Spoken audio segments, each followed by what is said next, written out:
ഷെയ്ഖുന ഉസ്താദിൻ്റെ വിശ്വാസപൂർവ്വം എന്നുള്ള ആത്മകഥ പുറത്തിറങ്ങിയാണ്. ഉസ്താദിൻ്റെ ജീവചരിത്രം എന്ന് പറയുന്നത് കേരളത്തിൻ്റെ കഴിഞ്ഞ അരനൂറ്റാണ്ടിലധികമുള്ള ഒരു മുസ്ലിം ചരിത്രവും കൂടിയാണ്.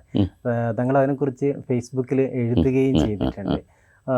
നമ്മുടെ പണ്ഡിതന്മാരുടെ ഉസ്താദന്മാരുടെയും ഭാഗത്ത് നിന്ന് ഇത്തരം രചനകൾ ഉണ്ടാകുന്നില്ല എന്നത് ഒരു അപര്യാപ്തതയായിട്ട് വിലയിരുത്തപ്പെടുന്നുണ്ട്.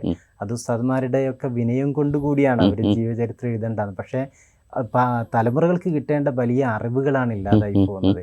ഇത് പരിഹരിക്കപ്പെടേണ്ടതാണ് എന്ന് തങ്ങൾക്ക് അഭിപ്രായമല്ലേ? ഞാനതിൽ മം വർറഹ താരീഖൻ ഫക്കന്നമാഹിയ ഉമൻ ഖറൗഹു ഫക്കന്നമാസാറ.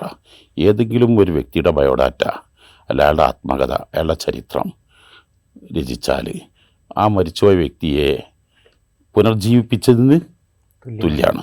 അത് വായിച്ചാൽ അവരെ സന്ദർശിച്ചതിന് തുല്യമാണെന്നൊരു ഹദീസുണ്ട്. അതുപോലെ തന്നെ മൻ ലൈസലഹു മാദി ലൈസലഹു ഹാദിറും വലാ മുസ്തഖ്ബിൽ. ഭൂതകാലത്തെക്കുറിച്ച് പഠിക്കാതിരുന്നാൽ പ്രസൻറ്റും ഫ്യൂച്ചറും ക്ലിയറാക്കാൻ കഴിയില്ല എന്ന വാക്യമുണ്ട്.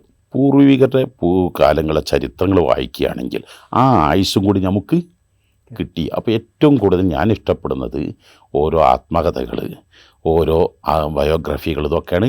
കാരണം അത് നമുക്കിങ്ങനെ മനസ്സിലാകും. പ്രത്യേകിച്ച് മഹാനായ ഷെയ്ഖുന സുൽത്താനുൽ മക്കാന്തപുരി ഉസ്താദിൻ്റെ എന്നൊക്കെ പറഞ്ഞാൽ ഒരു കോഴിക്കോട് ജില്ലയിലെ ഒരു വളരെ കുഗ്രാമത്തിലെ ഒരു കുടിലിൽ വളരെ പ്രയാസപ്പെട്ട ഒരു കാലത്ത്, പ്രയാസപ്പെട്ട സമയത്ത് ജന്മം, അതിന്ന് ലോകോത്തര പണ്ഡിതന്മാരെ വാർത്തെടുത്ത് ലോകത്തിന് ധാരാളം മാതൃകൾ സംഭാവന ചെയ്യാൻ പറ്റിയ ഒരു മേഖലയിലേക്ക് എത്തിപ്പെടുമ്പോൾ അതെല്ലാവരും അത് വായിക്കണം.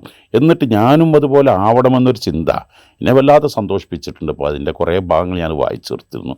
വായിച്ചു തീർക്കുന്നല്ല, ഞാനത് എനിക്ക് വേണ്ടപ്പെട്ടവർക്കൊക്കെ വായിപ്പിക്കുകയും ചെയ്യുന്നു. ഇപ്പം കിട്ടുന്ന മുഴുവൻ വേദികളും ഞാൻ അതിനെക്കുറിച്ച് പറയാറുണ്ട്.